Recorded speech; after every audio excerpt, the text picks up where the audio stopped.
Assalamualaikum warahmatullahi wabarakatuh. Kembali lagi dengan saya. Pada video kali ini saya masih membahas terkait dengan ruang lingkup masalah penelitian pendidikan. Nah, stressing dari video kali ini adalah ruang lingkup masalah penelitian pendidikan Islam. Seperti apa penjelasannya? Simak setelah ini.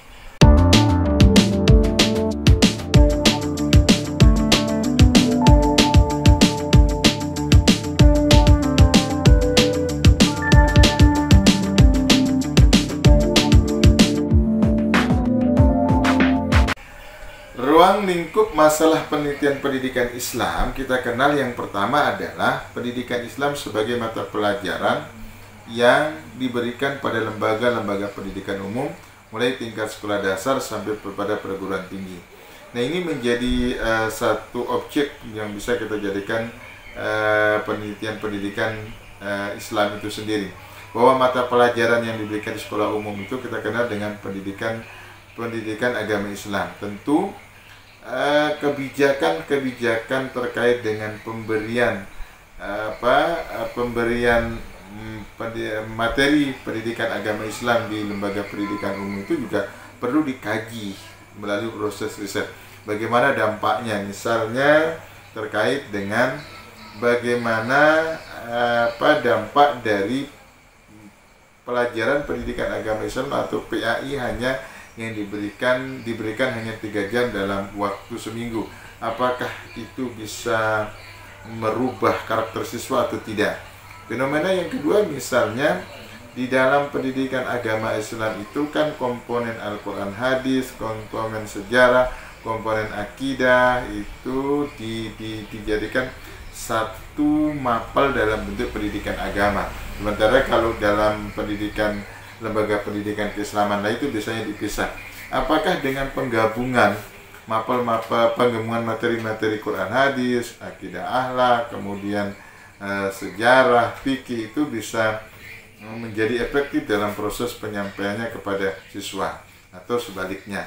Nah, ini bisa menjadi objek dalam penelitian kita berkaitan dengan pendidikan Islam itu.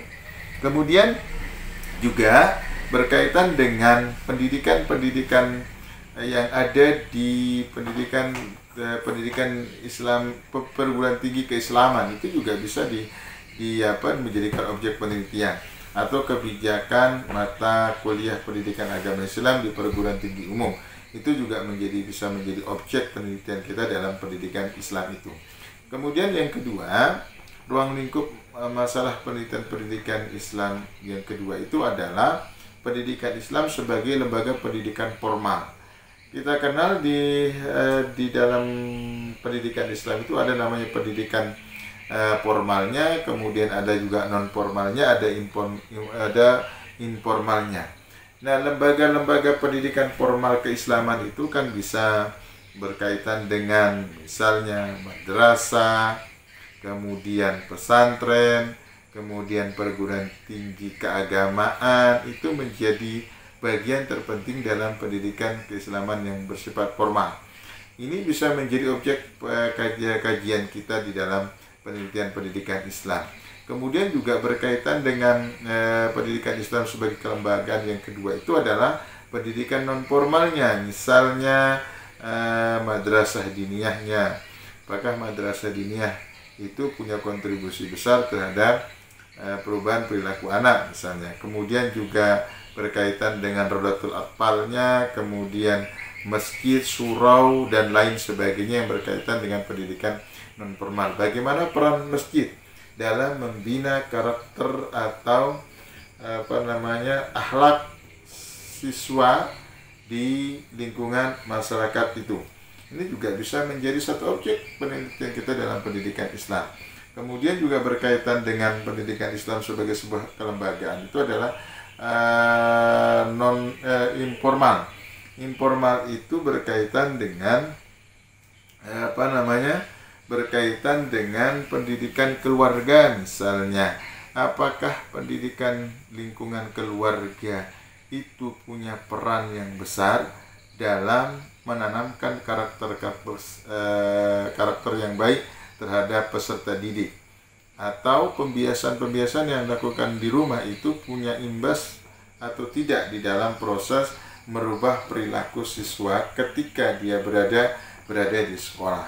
Karena kan di dalam proses konsep pendidikan Islam itu, keluarga itu adalah sebagai sekolah pertama atau madrasatul ula.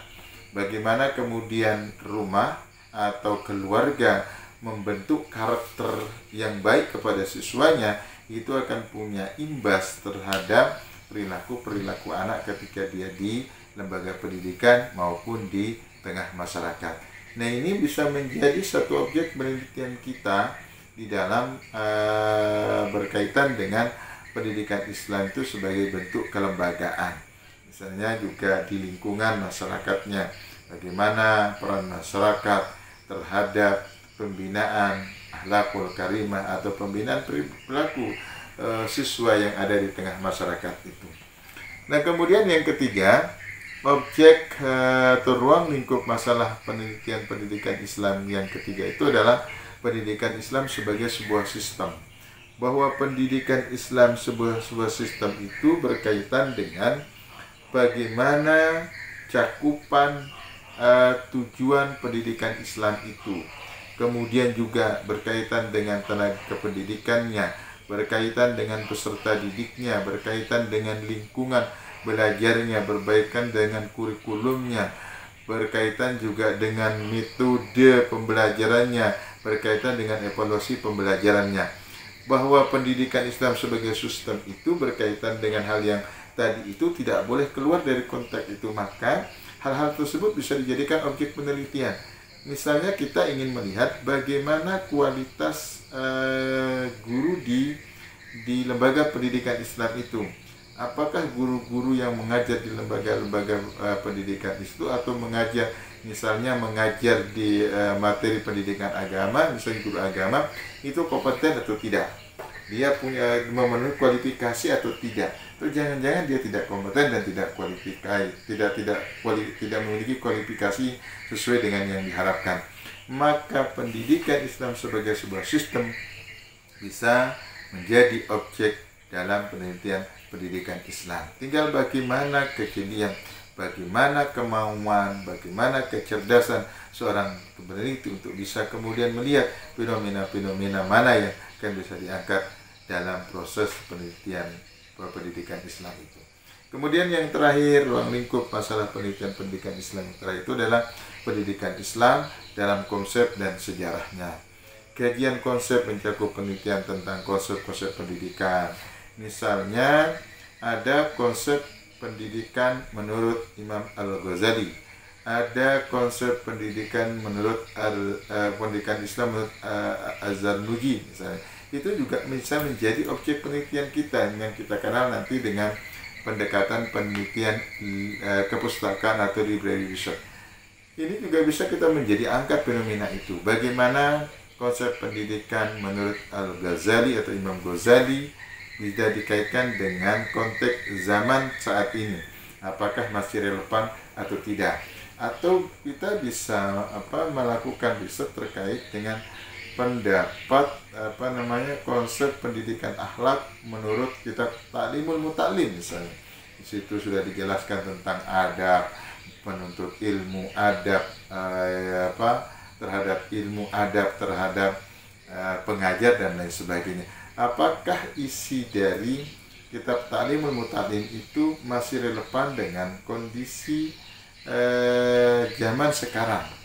Ada keterkaitan tidak? Ada hubungan atau tidak? Ada korelasinya enggak pendapat itu?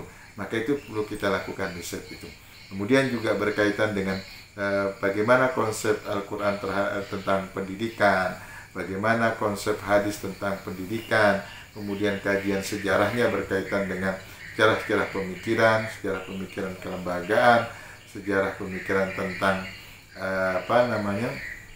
tentang sejarah perjalanan masa pendidikan pada zaman baginda Rasul, mungkin kemudian pendidikan di era Khulafaur Rasyidin, pendidikan di era Bani Abbasiyah, kemudian Bani Umayyah dan yang lain-lainnya.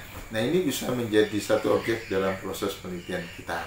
Baik, ini yang bisa saya jelaskan terkait dengan ruang lingkup masalah penelitian pendidikan Islam. Semoga ada manfaatnya. Kurang lebihnya mohon maaf. Akhirul kalam, assalamualaikum warahmatullahi wabarakatuh.